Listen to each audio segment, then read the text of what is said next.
ଏକ ସୁନ୍ଦର କଥା ସଂସାର ବୈରାଗୀ।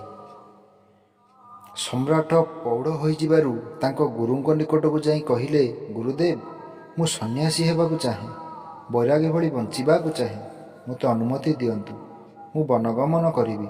ଗୁରୁ କହିଲେ, ବାବୁ, ତୁମେ ଦୟାକରି ଜଙ୍ଗଲକୁ ଯାଅ ନାହିଁ।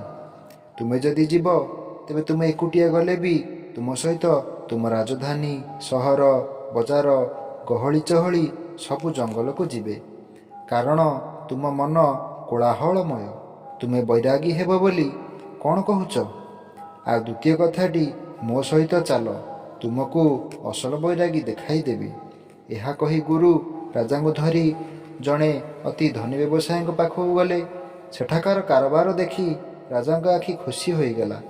ଗାଈ ଗୋରୁ, ଚାଷବାସ, ଲୋକବାକ ନେଇ ଅତି କୋଳାହଳମୟ ଜୀବନ। ବ୍ୟବସାୟୀ ନିଜେ ଗରଖମାନଙ୍କ ସହିତ ମାତିଛନ୍ତି। ଗୁରୁ ବ୍ୟବସାୟୀଙ୍କ ଆଡ଼କୁ ଆଙ୍ଗୁଳି ନିର୍ଦ୍ଦେଶ କରି କହିଲେ, ହେଇ ଦେଖ, ସେ ଜଣେ ପ୍ରକୃତ ବୈରାଗୀ। ରାଜା ଅବିଶ୍ୱାସର ସହିତ ଭ୍ରୂକୁଞ୍ଚନ କଲେ। ତେଣୁ ଗୁରୁ ରାଜାଙ୍କୁ ଧରି ତାଙ୍କ ପାଖକୁ ଗଲେ। ବ୍ୟବସାୟୀ ବି ଥିଲେ ଏହି ଗୁରୁଙ୍କ ଅନୁଗାମୀ। ଗୁରୁଙ୍କୁ ଦେଖି ସେ ପ୍ରଣାମ କଲେ, ରାଜାଙ୍କୁ ବି ପ୍ରଣାମ କଲେ। ଏବେ ଗୁରୁ କହିଲେ, ଏକ ସ୍ୱପ୍ନ ଦେଖିଲି। ତାର ପଛରେ ଥିବା ସତ୍ୟ ହେଉଛି, ଆଉ ମାତ୍ର କେଇ କ୍ଷଣ ପରେ ତୁମର ମୃତ୍ୟୁ ହେବ। ବ୍ୟବସାୟୀଙ୍କ ମୁହଁରେ କିଛି ପରିବର୍ତ୍ତନ ହେଲା ନାହିଁ। ସେ ସେହିଭଳି କଣ୍ଠରେ କହିଲେ, ମୁଁ ପ୍ରସ୍ତୁତ। ରାଜା ଚମକି ପଡ଼ିଲେ।